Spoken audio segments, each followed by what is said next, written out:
السلام عليكم ورحمة الله وبركاته. أعوذ بالله من الشيطان الرجيم. بسم الله الرحمن الرحيم. الحمد لله رب العالمين. والصلاة والسلام على أشرف المخلوقين وعلى آله وصحبه أجمعين أما بعد. മുഅ്മിനീങ്ങളെ, മുഹമ്മദ് നബി സല്ലല്ലാഹു അലൈഹി വസല്ലമയുടെ ഉമ്മത്ത് പരിശുദ്ധമായ ഹജ്ജ് കർമ്മമെല്ലാം നിർവഹിച്ചു കഴിഞ്ഞ് നാട്ടിലേക്ക് മടങ്ങിക്കൊണ്ടിരിക്കുകയാണ്.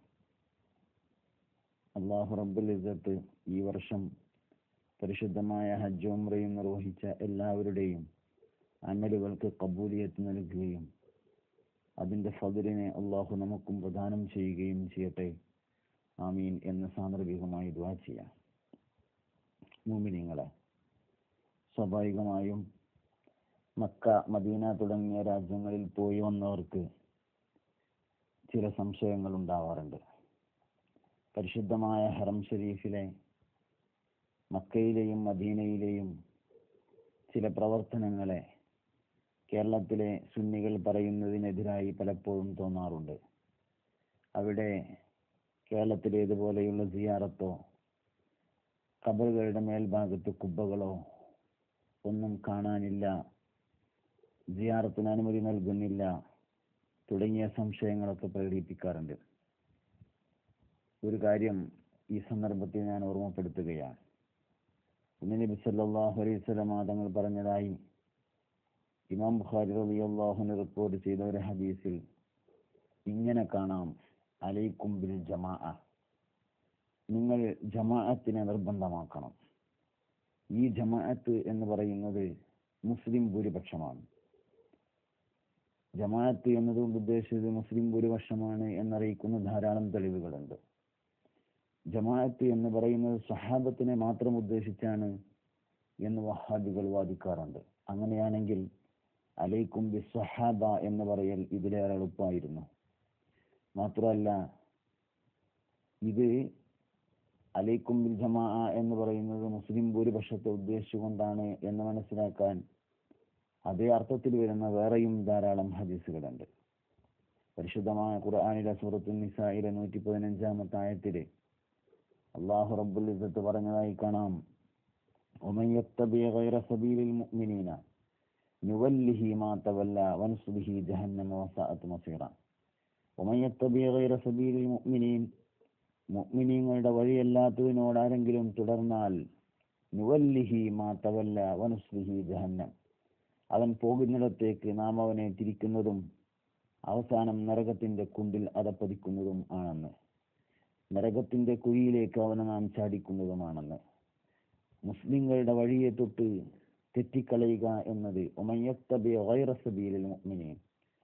മുഅ്മിനീങ്ങളുടെ വഴിയെ തൊട്ട് തെറ്റിക്കളയുക എന്ന് പറയുന്നത് വളരെയധികം ചിന്തിക്കേണ്ട ഒരു വിഷയമാണ്. മുസ്ലിം ഭൂരിപക്ഷത്തിന്റെ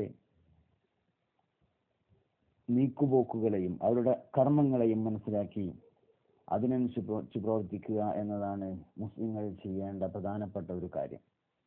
മക്കയെയും മദീനയുമാണോ നമ്മൾ മാതൃകയാക്കേണ്ടത്, അതോ മുസ്ലിം ഭൂരിപക്ഷത്തെയാണോ എന്നത് വളരെ പ്രധാനപ്പെട്ട ഒരു വിഷയമാണ്. ഈ ഹദീസിന്റെ അടിസ്ഥാനത്തിൽ മുസ്ലിം ഭൂരിപക്ഷത്തെയാണ് നമ്മൾ അനുധാവനം ചെയ്യേണ്ടത് എന്ന് വരും.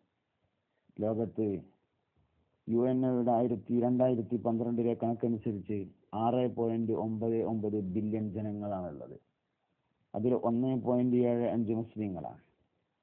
വളരെ വ്യക്തമായി മനസ്സിലാക്കേണ്ട ഒരു കാര്യം, ഇതിൽ 15% ഷിയാക്കളാണ്, 5% സലഫികളാണ്, 80% സുന്നികളാണ്.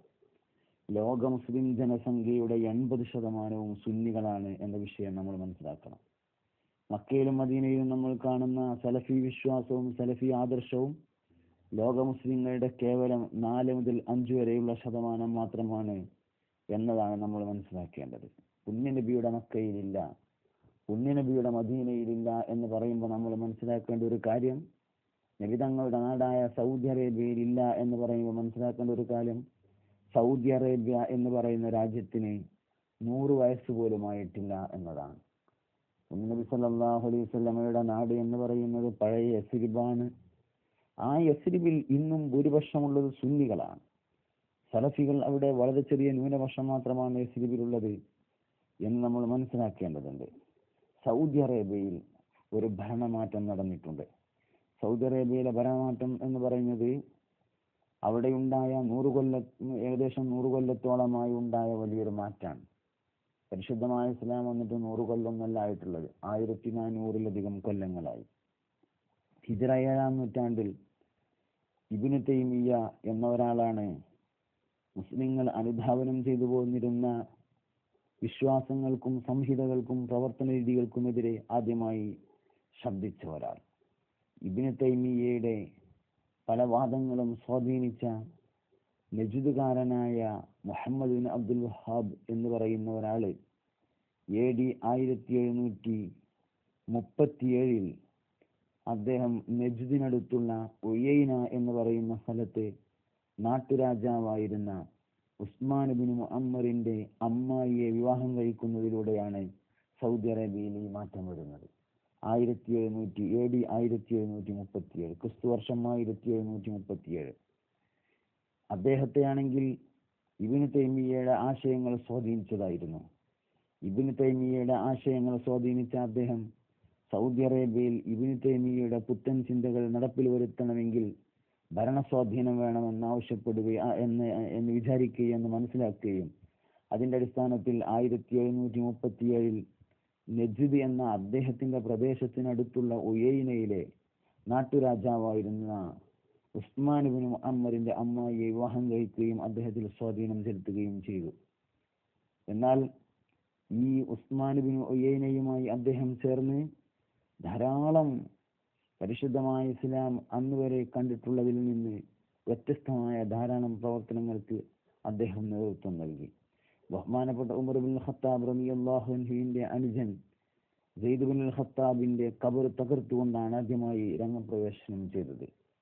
നജ്ദ് നാട്ടുകാരും ഉയൈന നാട്ടുകാരും വളരെ ശക്തമായി മുഹമ്മദ് ബിൻ അബ്ദുൽ വഹാബിന്റെ ശ്രമങ്ങളെ എതിർത്തപ്പോൾ അവസാനം ഉസ്മാൻ ബിൻ മുഅമ്മറിനെ മുഹമ്മദ് ബിൻ അബ്ദുൽ വഹാബിനെ നാട്ടിൽ നിന്ന് പുറത്താക്കേണ്ടി വന്നു. 30 കിലോമീറ്റർ അകലെയുള്ള ദർഇയ എന്ന് പറയുന്ന പ്രദേശത്തേക്കാണ് അദ്ദേഹം മാറിയത്. AD 1760 അദ്ദേഹം ദർഇയയിലെത്തുകയും ദർഇയയിൽ താമസിക്കുകയും ചെയ്തു. ദർഇയയിൽ അദ്ദേഹം താമസിച്ച് അദ്ദേഹം വീണ്ടും തന്റെ ശ്രമങ്ങൾ മുന്നോട്ട് കൊണ്ടുപോയി. AD 1805 അദ്ദേഹം മക്കയെ ആക്രമിക്കുകയുണ്ടായി.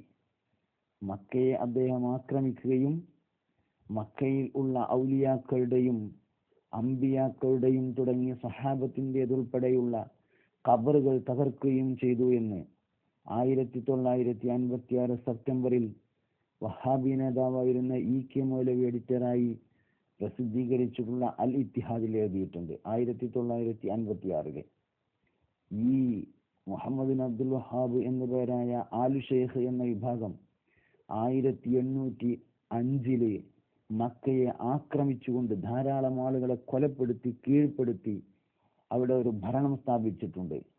ആ ഭരണം എന്ന് പറയുന്നത് പരിശുദ്ധമായ അഹ്ലുസ് സുന്നത്തി വൽ ജമാഅത്തിനും അന്നുവരെ തുടർന്നു വന്ന രീതികൾക്കും എതിരായി പോയി എന്ന ഒരു വസ്തുത നമ്മൾ മനസ്സിലാക്കേണ്ടതുണ്ട്. മുസ്ലിം ഭൂരിപക്ഷത്തിനെതിരെയുള്ള ഒരു സമീപനമാണ് അവർ സ്വീകരിച്ചിട്ടുള്ളത് എന്ന് നമ്മൾ മനസ്സിലാക്കുക. 1805 മക്ക ആക്രമിച്ചുകൊണ്ട് മക്കത്തു ഷരീഫ് ആക്രമിച്ചുകൊണ്ട് അദ്ദേഹം സ്ഥാപിച്ചിട്ടുള്ള ഭരണം 1760 ദർഇയയിൽ വെച്ചുകൊണ്ട് അദ്ദേഹം ഉണ്ടാക്കിയ ഒരു കരാറിന്റെ അടിസ്ഥാനത്തിലാണ് ഇങ്ങനെ ചെയ്തത്. ഭരണം പിടിച്ചെടുക്കാൻ ഞങ്ങൾ സഹായിക്കാമെന്നും ഭരണം കിട്ടിയാൽ അബൂ സഊദുമായാണ് ഈ കരാറുണ്ടായത്. ദർഇയയിലെ അക്കാലത്തെ ഭരണാധികാരിയായിരുന്നു അബൂ സഊദ് എന്ന സൗദി രാജാവായ അസീസ് രാജാവിന്റെ പിതാവ്. ഈ അബൂ സഊദുമായി ഉണ്ടാക്കിയ ഒരു കരാറിന്റെ അടിസ്ഥാനത്തിൽ ഭരണം ലഭിച്ചാൽ ഭരണം ലഭിക്കുന്ന എല്ലാ സ്ഥലങ്ങളിലും ഖാദിമാരും ഹാക്കിമുമാരും മതകാര്യങ്ങൾ കൈകാര്യം ചെയ്യുന്നവരും എന്റെ ആളുകളായിരിക്കണമെന്നും ഭരണകാര്യങ്ങൾ നിങ്ങളെ ഏൽപ്പിക്കാമെന്നും പറഞ്ഞതിന്റെ അടിസ്ഥാനത്തിൽ മക്ക ഉൾപ്പെടെയുള്ള പ്രദേശങ്ങൾ ആക്രമിച്ച് ധാരാളം മുസ്ലിങ്ങളെ കൊല ചെയ്തുകൊണ്ടാണ് ആ നാട്ടിലുള്ള ഭരണം പിടിച്ചെടുത്തത് എന്ന് നമ്മൾ മനസ്സിലാക്കാം. അതിനുശേഷമാണ് സൗദി അറേബ്യയിൽ ഈ കണ്ട മാറ്റങ്ങളെല്ലാം ഉണ്ടായിട്ടുള്ളത്. ഒരു കാര്യം നമ്മൾ മനസ്സിലാക്കുക, സൗദിയുടെ ഭരണമാണ് മാറിയിട്ടുള്ളത്, സൗദിയിലെ ജനങ്ങൾ മാറിയിട്ടില്ല.